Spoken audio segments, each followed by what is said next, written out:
یہ شیطان ہے جو انسان کے لباس میں ہمارے درمیان آتے ہیں، اس کو پہچانو۔ اب میں آپ کو بتاتا ہوں شیطان ہمیں اپنے اصلی مقصد سے کیسے پھیرتا ہے، ڈائیورٹ کیسے کرتا ہے، تاکہ جس کو کہتے ہیں کانسنٹریشن، توجہ کا مرکز، جو چیز ہونی چاہیے اس سے کیسے شیطان تمہیں موڑتا ہے، بار بار موڑتا ہے۔ تم کو اللہ رب العزت کو راضی کرنا چاہیے تھا، تم نکلے اپنے گھر سے کہ میں اپنے رب کو راضی کرنے کے لیے چل رہا ہوں، درمیان میں تمہیں کوئی دوست ملا، اس نے یہ بتایا کہ فلاں دوست تو تجھ سے بہت ناراض ہے، پتہ نہیں کل تو نے اس کو کچھ کر دیا تھا، کیا تو نے کچھ کیا تھا، تمہارے دل میں اس دوست کی ناراضگی کی بات آئی، سوچا کہ اس کو منا لیتا ہوں کسی طرح، یا جھگڑا کر لیں یا کچھ بھی۔ بیچ میں جو دوست تمہیں بتانے کے لیے آیا تھا وہ شیطان تھا، جو تمہیں اللہ کو تم راضی کرنے نکلے تھے اس نے تمہارا دماغ ڈائیورٹ کر دیا ایک انسان کی طرف۔ تم جا رہے تھے رب ذوالجلال کی عبادت کے لیے، اسے منانے کے لیے، شیطان نے تمہارے دل میں یہ بات ڈال دی کہ پہلے اس کا کام کر دو، اور ادھر چلے گئے، اس کو مناتے رہے، وہ نہیں مانا، یہاں تک کہ کچھ لوگ ایسے ہیں جن کو منانے میں تمہیں برسوں لگ جاتے ہیں، وہ نہیں مانتے ہیں۔ ہوتا ہے اسے، آپ اچھا کام کر کے، انہیں سلام پہنچا کر کے، انہیں تحفے دے کر کے منانے کی کوشش کرتے ہیں، نہیں مانتے کچھ لوگ۔ ہائے افسوس، میرا مولا تو صرف ایک ہی سجدے میں مان جاتا ہے، ایک سجدے میں مان جاتا ہے، یہ نہیں معلوم ہے بندوں کو۔ افسوس ہے کہ جسے بہت جلدی منایا جا سکتا تھا اسے چھوڑ کر ہم دنیا کو منانے میں لگ گئے۔ آپ پوری زندگی کا اگر تجزیہ کریں تو میں آپ کو بتاتا ہوں ساری چینجز آپ نے صرف اور صرف دنیا والوں کے لیے کر لی اپنے آپ میں، ساری چینجز۔ آپ نے دنیا کو دیکھا یہ بہت فیشن کر رہی ہے، اور اس طرح سے اگر میں کپڑے پہنوں تو یہ مجھے عزت سے دیکھیں گے، نہیں پہنوں گا تو مجھ سے دور ہو جائیں گے۔ فیشن چل رہا ہے، پینٹ ادھر سے پھاڑنا ہے، ادھر سے پھاڑنا ہے، پہننا ہے، تو تم نے صرف اور صرف ان کا دل رکھنے کے لیے، ان کے سامنے اپنا سٹیٹس رکھنے کے لیے اپنے آپ کو چینج کر لیا۔ شیطان ہے وہ جو تمہیں عیاشی کی طرف لے جاتے ہیں انسانوں کی شکل میں۔ قرآن پاک میں آپ نے نہیں سنا، اللہ رب العزت نے فرمایا من الجنتی والناس، یعنی وسوسے ڈالنے والے جو شیاطین ہوتے ہیں وہ جنات میں سے بھی ہوتے ہیں، انسانوں میں سے بھی ہوتے ہیں۔ شیاطین الانس والجن، قرآن میں یہ بھی آیا ہے، انسانوں میں بھی شیطان ہوتے ہیں، جنات میں بھی شیطان ہوتے ہیں۔ انسانوں میں کیسے؟ تمہارے دوست کی شکل میں آئے گا، کبھی تمہیں پتہ بھی نہیں چلے گا، اور وہ تمہارا ذہن ڈائیورٹ کر رہا ہوگا، تمہیں بھٹکا رہا ہوگا، اور اس کی باتوں پر تم نے اپنے آپ کو بدل لیا۔ ایک مسئلہ میں آپ کو بتا دوں، شریعت کا مسئلہ، اس سے آپ اندازہ کریں کہ ہم کس قدر شیطان کی پیروی کرتے ہیں اور کتنی جلدی ڈائیورٹ ہو جاتے ہیں۔ ہمیں منانا چاہیے تھا اللہ کو، کیونکہ وہی ہماری منزل ہے، وہی ہمارا مقصود ہے، لیکن ہر دن ہر لمحے ہم ڈائیورٹ ہوتے جاتے ہیں۔ اب مسئلہ جو میں بتا رہا تھا وہ یہ ہے، دو مسئلے میں بتاتا ہوں، ایک نماز کا ہے، ایک وضو کا ہے۔ اکثر لوگوں کی یہ شکایت بھی میرے پاس آتی ہے، استنجا کر کے آئے، پیشاب کر کے باہر آئے، وضو کرنے کے لیے بیٹھے تو ایسا لگ رہا ہے کہ قطرہ ٹپک رہا ہے، یا پیشاب کا قطرہ پھر سے نکل گیا۔ ایسے کئی لوگوں کو ہوتا ہے، پھر گئے وہ، پھر دھو کر کے آئے، پھر لگا کہ نہیں پیشاب کا قطرہ نکل رہا ہے، یہ اطمینان نہیں ہوتا کچھ لوگوں کو۔ حالانکہ استنجا کریں آپ، پورا اس میں استبرا ہے، یعنی کھانس کر کے ہو یا اٹھ کر کے، بیٹھ کر کے، پیر کو موڑ کے، کسی بھی طرح سے آخری قطرہ نکال دیں، یہ ٹھیک ہے۔ لیکن اس کے بعد آپ وضو کرنے کے لیے آئے، تب یہ وسوسہ آ رہا ہے، پیشاب کا قطرہ نکلا، پیشاب کا قطرہ نکلا۔ اب کیا حکم کیا ہے آپ کے لیے؟ ایک نمبر 1 یہ وضو کا مسئلہ، اس کا بھی حکم میں بتاؤں۔ دوسرا مسئلہ سن لیں، نماز 4 رکعت ظہر کی پڑھنے کے لیے کھڑے تھے، یا 4 رکعت عصر یا عشاء کی، 2 رکعت پڑھے، تیسری رکعت میں کھڑے ہوئے تھے، اب شک ہونے لگا کہ دوسری ہے کہ تیسری ہے. تیسری میں کھڑے تھے، یہ شک ہونے لگا یہ چوتھی ہوگی کہ تیسری ہوگی. ایسا ہوتا ہے بہت سارے لوگ. نماز کا ایک مسئلہ یہ ہے. آپ وضو کا ہے، دونوں کا حکم کیا ہے اس سے میں آپ کو اپنی زندگی کے متعلق بتاؤں گا. پہلا والا جو مسئلہ ہے پیشاب کے قطرے کا، پہلی مرتبہ ایسا کبھی ہوا ہے تو جاؤ دھل لو. ایک بار ایسا ہوا کہ پیشاب کا قطرہ ٹپکا ہے یا لگ رہا ہے، جاؤ دھل کے آ جاؤ. پھر ایک مرتبہ ایسا ہوا ہے کہ وضو کرنے بیٹھا ہوں، ایسا لگا کہ پیشاب کا قطرہ ٹپک گیا، جاؤ دھل کے آؤ اور اتنا حصہ جہاں کپڑے میں لگا اس کو بھی دھل لو. تیسری مرتبہ بھی ایسا ہوا ہے، دھل لو. اب اس کے بعد شریعت کہتی ہے اب نہیں جانا اس کے بعد. اب وضو کے لیے اگر بیٹھو گے تمہیں لگ رہا ہے کہ پیشاب کے قطرے ٹپک رہے ہیں، ٹپکنے دو.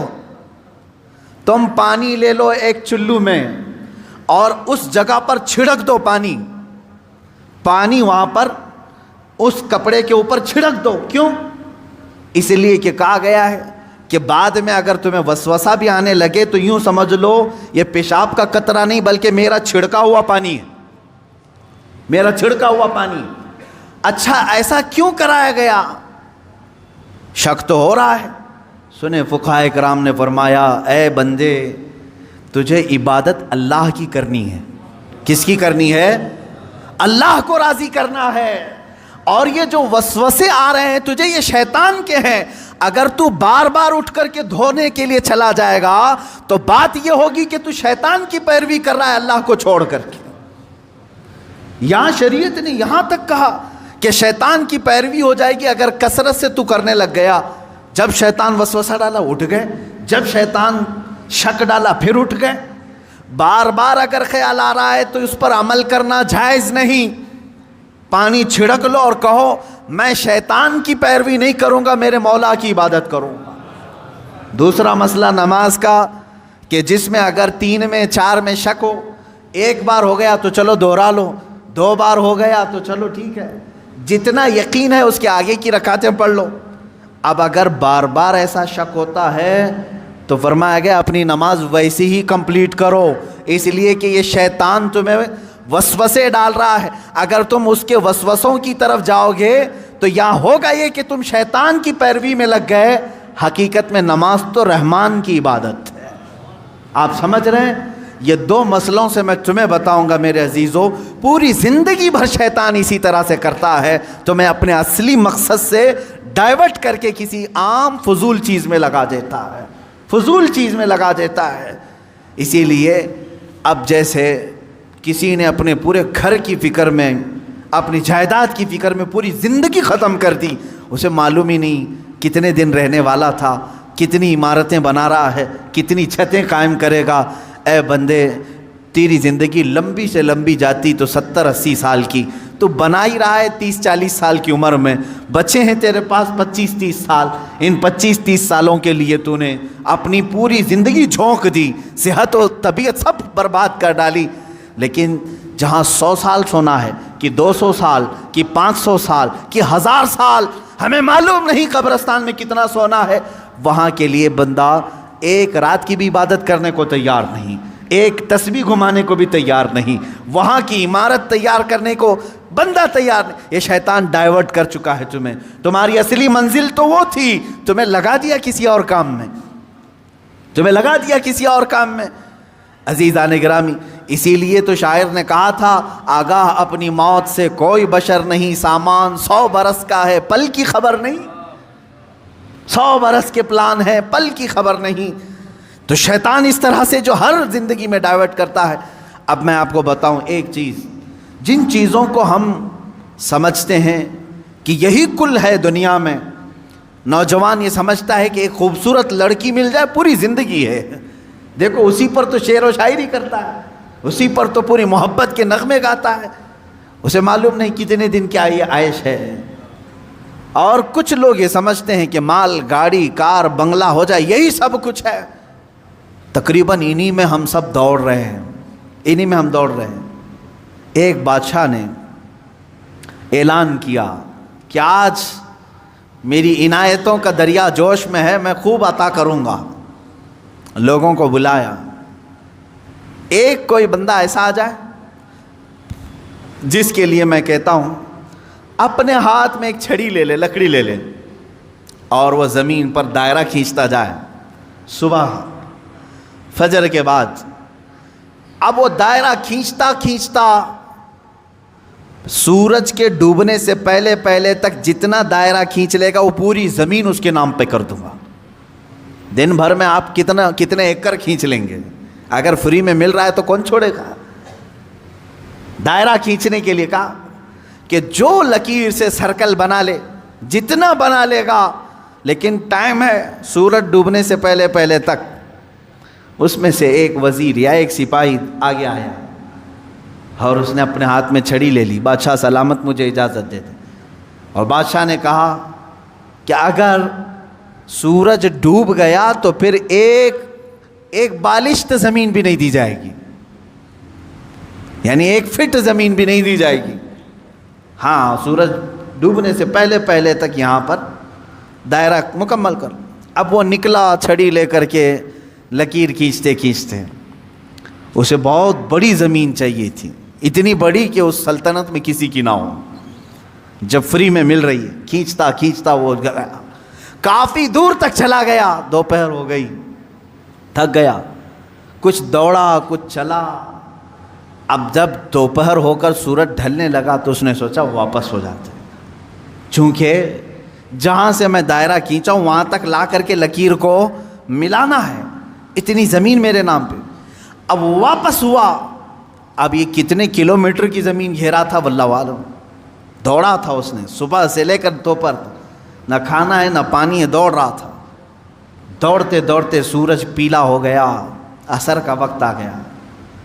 اب اس نے دیکھا کہ بادشاہ کا محل اور سپاہی سب قریب نظر آ رہے ہیں، دل میں ٹھنڈک ہو گئی، میں پہنچ جاؤں گا۔ سورج کے ڈوبنے سے پہلے پہلے میرے بگننگ پوائنٹ جو ہے، جہاں سے سٹارٹ ہوا تو وہاں تک پہنچنا ہے مجھے، لیکن تھک گیا تھا، آزا جواب دے رہے تھے، نڈھال ہو گیا، شاید آدھا کلومیٹر یا 1 کلومیٹر باقی رہ گیا ہوگا، چلنے کی سکت نہیں رہی۔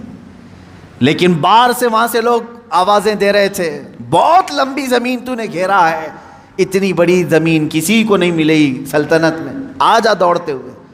کچھ لوگوں نے ہمت دکھائی، حوصلہ دلایا، دوڑا اور تیزی سے دوڑا، پھر دوڑا، سورج ڈوبنے کے بالکل پاس میں آ گیا، سورج غروب ہونے کے لیے بس آدھا سورج اندر جا چکا تھا، اور اس کا پوائنٹ جہاں سے شروع کیا تھا وہ بھی قریب نظر آ رہا تھا، وہ بھی قریب نظر آ رہا تھا۔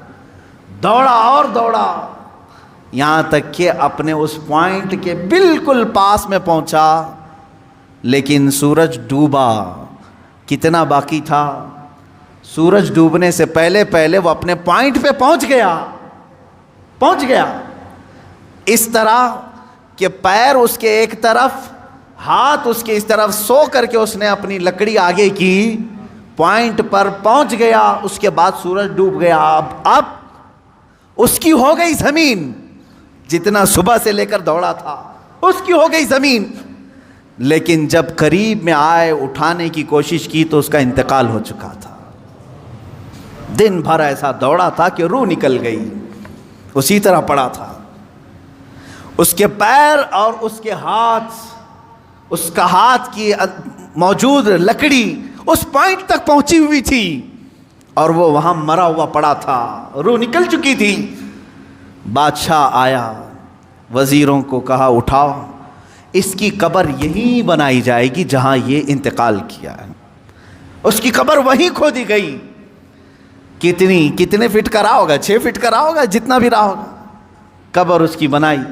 بادشاہ نے ایک بہت تاریخی جملہ اس کی قبر پر لکھا، کہا کہ اس کو ضرورت صرف 6 فٹ کی تھی، دوڑا پورے دن بھر، اس کو اتنی ضرورت تھی، اور دوڑا اتنا کہ اپنی موت کے منہ میں چلا گیا، موت کے منہ میں چلا گیا۔ یہی ہماری زندگی ہے آج، تقریباً اسی کی طرح ہم بھی کر رہے ہیں، اتنا دوڑ رہے ہیں، پتہ ہی نہیں چلتا کہ کہاں موت آ گئی۔ تمہیں ان تمام چیزوں کی ضرورت ہی نہیں تھی جس کے پیچھے پڑے ہوئے ہو، سب تو اللہ نے لکھ کر کے بھیجا ہے. ارے میاں تم اپنی ماں کے پیٹ میں 100 دن کے نہیں تھے, تب اللہ نے فرشتوں کو بھیج کر کے لکھوا دیا, اسے اتنا رزق لکھ دو, اسے اتنے اولاد لکھ دو, اسے اتنی خوشبختیاں لکھ دو, سب لکھا جا چکا ہے. جو ملنا ہے اس پر ہم پوری زندگی کیوں داؤ پر لگائیں؟ ہمیں تو اس مولا کو راضی کرنے کے لیے زندگی خرچ کرنی چاہیے. ہم وہ نہیں کر سکے. میں یہاں چند بزرگوں کی بات بتا دوں. اللہ والے کیا دنیا میں انہوں نے کچھ حاصل نہیں کیا؟ مخدوم علی شاہ مینا رحمۃ اللہ تعالی علیہ, محمد شاہ مینا رحمۃ اللہ علیہ, لکھنؤ کے بڑے بزرگ, ان کی سیرت میں نے پڑھا. جانتے ہیں عبادت بھی کیسے کرتے تھے؟ اللہ اکبر. رات کے وقت کھلی دیوار جو ہوتی, کمپاؤنڈ جیسے ہوتا ہے دیوار کے اوپر کھڑے ہو جاتے تھے, عبادت کے لیے کھڑے ہوتے تھے. ادھر بھی نیچے, ادھر بھی نیچے, بیچ میں دیوار ہے, کھڑے کھڑے عبادت کرتے تھے رات تک. لوگ کہتے کہ حضور مسجد ہے, نیچے صحن ہے, آرام سے کریں. کہتے جب آرام ملتا ہے تو نیند آ جاتی ہے, آرام ملتا ہے تو نیند آ جاتی ہے. میں دیوار پر کھڑا ہوتا ہوں اور رات کو نیند آتی ہے تو کبھی کبھار دیوار سے گر جاتا ہوں. تو کہا گر جاتے ہیں پھر بھی کھڑے ہوتے ہیں؟ کہا ہاں, جو جسم غافل ہوگا اس کی سزا یہی ہے کہ وہ دیوار سے گرایا جائے. جو اپنے مولا سے غافل ہو اس کی سزا یہی ہے کہ اسے گرایا جائے. یہ اللہ والے تھے جو لمحے بھر کے لیے غافل ہوتے تو اپنی جسموں کو سزا دے دیتے تھے. حضرت سیدنا ابو بکر شبلی رحمۃ اللہ تعالی علیہ, یہ ہمارے سلسلہ قادریہ کے بڑے بزرگ ہیں. بہر شبلی شیر حق دنیا کے کتوں سے بچا, ایک کارک عبد واحد بے ریا کے واسطے. ہم شجرہ میں پڑھتے ہیں ان کا نام. حضرت ابو بکر شبلی رحمۃ اللہ علیہ بغداد شریف کے بزرگ ہیں. سیدنا امام اعظم ابو حنیفہ رضی اللہ تعالیٰ عنہ کے پڑوس میں دفن ہیں. آپ جب رات کو ذکر الہی کے لیے کھڑے ہوتے یا عبادت کے لیے کھڑے ہوتے, ایک مرتبہ ایسا ہوا کہ آپ کو جھپکی آئی, نیند آئی. یہاں تو لوگ رات تو چھوڑے جمعہ میں سوتے ہیں, بہت سارے لوگ تو جمعہ میں اپنی نیند کمپلیٹ کر کے آتے ہیں. پتہ ہی نہیں چلا کہ امام کب کھڑا ہوا, اقامت کب ہوئی, خطبہ تو پورا نیند میں چلا گیا. واللہ عالم سوتے ہیں یا پھر کشف کرتے ہیں, مراقبہ کرتے ہیں, چوتھی منزل پر پہنچتے ہوں گے. عزیزان گرامی, یہ وہ دل سوتا ہے جسے اپنے رب تعالیٰ کی طرف توجہ نہیں ہوتی. وہ آیا ہے رسم ادا کرنے کے لیے, وہ آیا ہے لوگوں کے دکھاوے کے لیے. دل کی توجہ اور دل کی حضوری ہو تو نیند کہاں کی. حضرت ابو بکر شبلی رحمۃ اللہ تعالی علیہ رات کے وقت جھپکی آ گئی, تھوڑا سا اونگ آئی. کیا کیا جانتے آپ؟ وہ کھڑے ہوئے. پہلی مرتبہ رات میں ایسا ہوا کہ مجھے اونگ آ گئی. کیسا ہوا؟ اس کے بعد گئے, سرما لگانے کی سلائی لے کر نمک میں پھیرا اور نمک پورا آنکھوں میں لگایا. آنکھوں میں نمک لگاتے, ذرا لگا کر کے دیکھو اپنی آنکھوں میں نمک کیا حالت ہوگی. سیدنا ابو بکر شبلی رحمۃ اللہ علیہ کی آنکھوں سے خون رستا تھا, خون رستا تھا, ٹپکتا تھا, اور اسی حالت میں وہ عبادت کرتے تھے. لوگوں نے پوچھا کیا یہ اس طرح سے کرنا صحیح ہے آپ کا؟ اپنی آنکھوں کو آپ نے نمک میں ڈال دیا. وہ ہنستے تھے. کہا یہ غافل آنکھوں کی تو بہت چھوٹی سزا ہے, بہت چھوٹی سزا ہے کہ میں نے نمک پھیر دیا. اگر اسی طرح زندگی بھر غافل رہی تو اس میں تو آگ کی سلائیاں پھیری جائیں گی, آگ کی سلائیاں پھیری جائیں گی. میں تو نمک پھیر رہا ہوں. عزیزان گرامی, وہ کہا کہاں ہو تم, کس جگہ پر کھڑے ہو آج؟ اپنا مقصد زندگی کو تو سمجھ لو. مجھے کیوں پیدا کیا تھا رب تعالیٰ؟ کیا اسی لیے کہ لوگوں کے تانے, لوگوں کو کی جاسوسی میں اپنی پوری زندگی گزار دوں؟ کس کے گھر میں کیا پک رہا ہے وہی بات کرتے بیٹھا رہا ہوں, کس کی بیوی کیسی ہے وہ ڈسکس کرتا بیٹھا رہا ہوں, کس کے گھر میں ابھی کتنے شادی کے لوگ ہیں وہ ڈسکس کرتا بیٹھا رہا ہوں, کس کی دکان ٹھپ پڑ رہی ہے یہ ڈسکس کرتا بیٹھا رہا ہوں؟ تمہاری زندگی اسی لیے ہے. پوری دنیا بھر کے گلے تانے اور شکوے, غیبت, چغلیاں اس کے لیے ہے. میرے عزیزو, اپنی زندگی کا مقصد سمجھو, اور آج کے بعد یہ طے کر لو کہ میں دکان میں ہوں کہ مکان میں ہوں کہ راستے پر ہوں, لوگوں کی عیب جوئی کرنے سے بہتر ہے کہ میں اللہ کو سبحان تو کہوں. میں کہوں سبحان اللہ سبحان اللہ سبحان اللہ ما اعظم شانک، اے اللہ تو کتنا بلند ہے، تیری شان کتنی بڑی ہے. لیکن اس کی تعریف میں جتنے جملے نکلے وہ تمہاری نیکیوں کے پلے کو اتنا بھر دیتے ہیں کہ قیامت کے دن تم فخر کے ساتھ اٹھائے جاؤ. اپنے ان اوقات کو فضولیات میں نہ برباد کرو، فضولیات میں نہیں. اب آخری بات میں ایک عرض کر دوں، سیدنا عمر فاروق رضی اللہ تعالیٰ عنہ کی ایک وصیت مجھے یاد آتی ہے. دنیا میں ہم جو کچھ بھی کر لیں یہ یہیں رہ جائے جتنا بھی ہو. آپ نے 2 وصیتیں کی تھی اپنے انتقال سے پہلے. کہا میری قبر چھوٹی بنانا، بس بہت زیادہ لمبی چوڑی نہیں، چھوٹی سی، اتنی کہ ایک کروٹ بھی نہ ہو، چھوٹی قبر بنا کر کے مجھے دفن کرنا. دوسری وصیت، مجھے سادہ سا کفن کپڑا دینا، عام لباس میں مجھے دفن کر دینا، کفن دینا. جبکہ حدیث پاک میں ہے، حضور صلی اللہ علیہ وسلم نے فرمایا کفنوا موتاکم باحسن اثوابکم، اپنی میتوں کو اچھے سے اچھا کفن دو. جتنا وہ عید بقرعید میں قیمت کا کپڑا پہنتے تھے اتنی قیمت کا کپڑا انہیں کفن میں دو. یہ مسئلہ ہے. عمر فاروق رضی اللہ تعالیٰ عنہ کی وصیت، یہ ان کا تقویٰ ہے. فرمایا چھوٹی قبر میں مجھے دفن کر دو، سادے کفن میں مجھے ملبوس کر کے دفن کر دو. پوچھا گیا لوگوں نے آپ سے کہ ایسا آپ کیوں فرما رہے ہیں؟ توجہ چاہتا ہوں، یہی 2 چیزیں ہمیں ہمارے مقصد تک لے جا سکتی ہیں. فرماتے ہیں اے لوگو، اگر تم نے مجھے امیر المومنین سمجھ کر کے، بڑا سمجھ کر کے بڑی لمبی چوڑی قبر کھود دی، شاندار قبر بنا کر کے دفن کیا، ہونا کیا ہے؟ تم دفن کر کے ادھر جاؤ گے، اگر میرے اعمال میں ایک بھی عمل میں پکڑا گیا تو یہ تو پوری چوڑی قبر بھی دبا کر کے میری ہڈی پسلیاں توڑ دے گی، دیواریں دبائیں گی. کیونکہ حدیث پاک میں ہے وقتۃ القبر حق، قبر کا جھٹکا دینا حق ہے، ہر ایک کے ساتھ ہوگا. سیدنا عمر فاروق فرماتے ہیں یہ قبر کی دیواریں تو ہڈی پسلیاں توڑ دیں گی اگر میں کسی عمل میں پکڑا گیا. اور رہی بات چھوٹی قبر، تم کھود کر کے مجھے دفنا رہے ہو. اگر مولا تبارک و تعالیٰ کے ہاں میں پاس ہو گیا، میرے اعمال نکل گئے، تو تمہارے کھودنے کا کیا، اللہ اتنی کشادہ کرے گا کہ جہاں تک نگاہ جائے وہ تو تم کھود بھی نہیں سکتے، اتنی بڑی میری قبر بن جائے گی. اسی لیے میری قبر کا دار و مدار زندگی کے اعمال پر ہے، تمہارے بنانے پر نہیں، تم چاہے جیسی بھی بناؤ. اور دوسری بات کفن کی، چلو تم نے بہت مہنگا کفن مجھے پہنا دیا. حضرت عمر فرماتے ہیں اگر میں پکڑا گیا، میرا عمل کوئی اللہ کی بارگاہ میں گرفت میں آیا، تو تم نے چاہے جتنا بھی مہنگا کفن دیا ہو یہ سب کھینچ لیا جائے گا، سب سڑا دیا جائے گا، ختم کر دیا جائے گا. اور اگر تم نے ہلکا کفن بھی دے دیا مجھے، سستا کفن بھی دیا، لیکن مولا کو میرے اعمال پسند آ گئے تو وہ تو مجھے جنتی لباس پہنائے گا. سارا دار و مدار میرے اعمال پر ہے.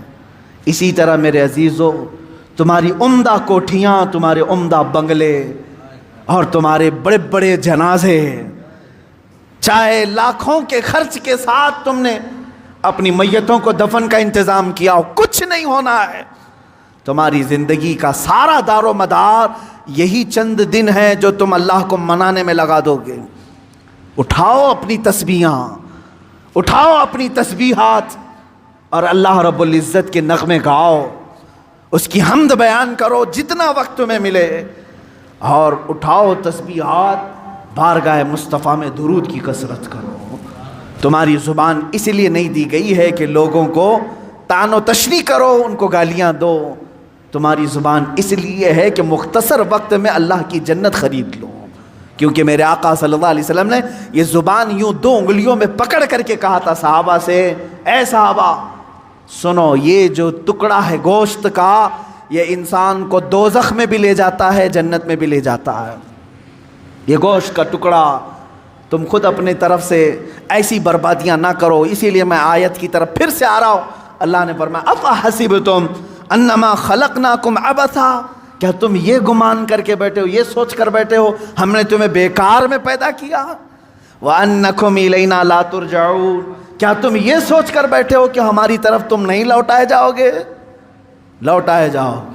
ابھی ابھی میں جنازے سے فارغ ہو کر آیا، ابھی ابھی، شاید روز ایک جنازہ دیکھتے ہوں گے آپ، کس طرح سے لائے جاتے ہیں۔ تمہیں اندازہ ہے ہماری بھی موت آئے گی، اس دن ہمارے پہنے ہوئے لباس اتارے جاتے ہیں، اور ایک ہی لباس ہے، وہ ایک ہی یونیفارم ہے اس جگہ پہنچنے کا، ان سفید لباس میں باندھ کر کے لاتے ہیں۔ تم اگر آج اللہ کی بارگاہ میں نہیں آنا چاہتے، ایک دن ایسا آئے گا سب لوگ پکڑ کے لائیں گے، امام کے سامنے رکھ دیں گے۔ یہ آتا نہیں تھا، اب لایا گیا ہے۔ ناک میں روئی ٹھونس کر کے، کانوں میں کپاس رکھ کر کے، انگلیوں کو باندھ کر کے، پیٹ کو باندھ کر کے، پوری طرح سے جکڑ کر کے لا رہے ہیں۔ یا میں عزت سے بھی کہوں گا، بعض وہ ہیں جو جنت کی طرف جا رہے ہیں، عزت سے ہی جا رہے ہیں، لیکن لائے جائیں گے، ہر کوئی لائے جائیں گے۔ وَأَنَّكُمْ إِلَيْنَا لَا تُرْجَعُونَ، تم یہ گمان کرنا ہی مت کہ تم نہیں لوٹائے جاؤ گے، ہر ایک کو لوٹنا ہے۔ اسی لیے تو تمہیں حدیث میں یہ بتایا گیا تھا، جب کبھی موت کی خبر سنو تو فوراً کہو اِنَّا لِلَّهِ وَإِنَّا إِلَيْهِ راجعون۔ اس کا مطلب کیا ہے؟ ہم اللہ کے ہیں، ہم کو اللہ ہی کی طرف لوٹنا ہے۔ تمہیں ہر موت پر یہ سکھایا جا رہا ہے کہ تم لوٹنے والے ہو، تم لوٹنے والے ہو، تم جانے والے ہو، تم جانے والے ہو۔ عزیزان گرامی وقار، جانے والا اتنے آرام سے اور سستی اور کاہلی میں زندگی نہیں گزارتا۔ کل مجھے سفر پر جانا ہے، آج ہی میں نے سوٹکیس تیار کرنا شروع کر دیا، مجھے کیا کیا پہننا ہے رکھ دیا، کیا کیا استعمال کرنا ہے سب رکھ دیا، صابن سمیت سب چیزیں رکھ دی، ٹوتھ پیسٹ تک نہیں بھولتے ہیں۔ لمبا سفر ہے، جتنے دن کے لیے جا رہے ہیں، بیگ تیار آج سے۔ جس کو سفر پر جانا ہے وہ خالی نہیں پھرتا، اور جو آج خالی دکھ رہا ہے، فضول دکھ رہا ہے، اس کا مطلب ہے کہ وہ بھولا بیٹھا ہے کہ اسے جانا ہے۔ اور پھر عزیزو، اگر تم بھولے ہو تو بھولے رہو۔ قرآن میں اللہ تعالیٰ فرماتا ہے ایک دن ایسا آئے گا کہ کچھ لوگوں کو اندھا اٹھایا جائے گا، وہ پوچھے گا قال رب لم حشرتنی اعما وقد كنت بصیرا، اے اللہ تو نے مجھے اندھا کیوں اٹھایا؟ اندھے بھی اٹھائے جائیں گے، ننگے بھی اٹھائے جائیں گے۔ پوچھے گا کیوں مجھے اندھا اٹھایا جبکہ میں دیکھتا تھا، آنکھیارا تھا؟ رب تعالیٰ کا جواب سنو، 16ویں پاری کی آیت میں پڑھ رہا ہوں، سورہ طٰہٰ کی آیت۔ اللہ فرماتا قال كذلك اتتك آیاتنا فنسیتها وكذلك اليوم تنسى، اے بندے تجھے یاد ہے اسی طرح میری آیتیں تیرے تک آتی تھی دنیا میں، تو نگلیکٹ کر دیتا تھا، تو بھلا دیتا تھا، تجھے بلایا جاتا تھا تو پیٹ پھیر کر چلا جاتا تھا۔ رب تعالیٰ فرماتا ہے کذالک الیوم تنسیٰ، اسی طرح آج تجھے بھلا دیا گیا، آج تجھے بھلا دیا گیا، تیری طرف دیکھا بھی نہیں جائے گا۔ قیامت کے دن کچھ بندے ایسے ہوں گے جو ربی ربی ربی کہہ کر 100 سال تک پکاریں گے، 100 سال تک اسے رحمان رحمان کہہ کر 100 سال پکاریں گے۔ فرشتے کہیں گے مولا تیرے بندے تجھے پکار رہے ہیں۔ رب تعالیٰ کیا فرماتا ہے؟ فرماتا ہے ان سے کہہ دو لا یکلمہم اللہ یوم القیامہ، اللہ ان سے آج بات بھی نہیں کرنا چاہتا۔ لا ینظر الیہم، قرآن کہتا ہے ان کی طرف اللہ دیکھنا بھی نہیں چاہتا، کیونکہ دنیا میں تم اسے دیکھنا نہیں چاہتے تھے، دنیا میں تم اسے منانا نہیں چاہتے تھے، تم اس کی طرف آنا نہیں چاہتے تھے۔ قیامت کا دن وہ بڑا جانگداز ہے، وہاں فرشتے ملائے اعلیٰ انبیاء سب نفسا نفسی کے عالم میں ہیں۔ اگر رحمان یہ کہہ دے تمہارے لیے میں تیری طرف دیکھنا نہیں چاہتا، میں تجھ سے بات نہیں کرنا چاہتا، پھر تم 100 سال پکارو گے، 100 سال تک پکارتے رہو گے۔ اس لیے بہتر یہ ہے کہ آج وہ مولا فرما رہا ہے ادعونی استجب لکم، آج تم نے ایک بار اگر مجھے یہاں پکارا میں 70 بار جواب دوں گا، 70 بار وہ تجھے پوچھے گا ہے بندے بتا تیری حاجت کیا ہے، بندے بتا تیری طلب کیا ہے۔ یہاں تم پکارنا چھوڑ دو گے تو وہاں تم پکارتے رہو گے اور جواب کوئی نہیں آئے گا۔ اللہ رب العزت ہر ایک کو اپنا مقصد زندگی سمجھنے کی توفیق عطا کرے۔ بہت ہو گیا میرے عزیزو، آسمان سر پر آ چکے ہیں ہمارے، جگہ جگہ کے تھک چکے ہیں تمہیں یہ ہنگامے. شاعر نے کہا تھا جگہ جگہ کے تھک چکے ہیں تمہیں یہ ہنگامے. مسافر نشاط لذت خواب گراں بدل ڈالو.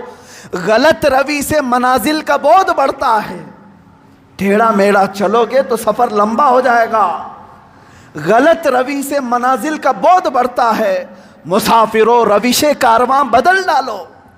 آج بدل دو. زندگی چلنے کے طریقے وہ نہیں ہیں جو میرا جوان چل رہا ہے آج. تمہارے چلنے کے وہ انداز نہیں ہیں. حالی نے بڑے شاعر، انہوں نے بارگاہ رسول میں یوں التجا کی تھی، اے خاصان رسول وقت دعا ہے، امت پہ تیرے وقت عجب آ کے پڑا ہے. امت پہ تیرے آج عجب وقت آ کے پڑا ہے. اے رسول پاک آج ہماری مدد کر لے. کیوں؟ اس لیے کہ وہ نکلے تھے جو عرب سے بڑی شان سے، وہ مومنین نکلے تھے بڑی شان سے. آج وہ اسلام اپنے ہی دیش میں غریب الغربا ہے. یہاں کروڑوں کی تعداد میں ہو کر ہم غریب ہیں، اجنبی ہیں، مارے جاتے ہیں، توڑے جاتے ہیں، پھونکے جاتے ہیں، جلائے جاتے ہیں. اس کی وجہ یہ ہے کہ ہم نے اپنے رشتوں کو چھوڑ دیا اور اپنا مقصد زندگی چھوڑ دیا. وہ صحابہ کی جماعت تو دیکھیں، نہتے تھے، نکلتے تھے، اور شادی کے لیے نکلا ہوا جوان آج شادی ہے. حضور نے طے کی شادی. راستے میں سامان خریدنے گیا ہے حضرت عبداللہ اسود رضی اللہ تعالیٰ عنہ. کالے حبشی تھے، غریب تھے. مال صحابہ نے دیا تھا، جا تیری شادی ہے، سامان خرید کر کے لیا. بازار میں گئے، اچانک کافروں کے حملے کی خبر آئی کہ مدینے پر حملہ ہونے والا ہے. اعلان ہو گیا. اللہ کی رضا کے لیے اللہ کے رسول نے بلایا جہاد میں. شادی کا سامان چھوڑ کر کے وہ تلواریں خریدنے میں لگ گئے. گھوڑا خریدا، زیرہ خریدا. صحابہ کہتے ہیں یہ سارے سامان جو شادی کے خریدنے کے تھے سب اپنی شہادت کے سامان خرید کر کے آیا. اور گھوڑے پر بیٹھا. لوگ کہتے ہیں ہم پہچان نہیں پا رہے تھے، اس لیے کہ ہمیشہ یہ پیدل چلنے والا آج نہایتی شان کے ساتھ گھوڑے پر سوار ہے. لوگوں نے پوچھا ذرا اپنا چہرہ ہٹا کر کے دکھاؤ زیرہ. لوہے کی تانتوں والی جو ٹوپی ہوتی تھی پہن کر کیا ہے. وہ ہنستے ہوئے کہا پہلی مرتبہ مجھے دولہا بننے کا شرف ملا ہے. میں میدان جہاد میں جا رہا ہوں، اور دوسرا دن تھا کہ جہاد کے میدان میں لڑتے لڑتے یہ عبداللہ اسود شہید بھی ہو گئے. ان کی زندگی تھی، ان کی زندگی تھی.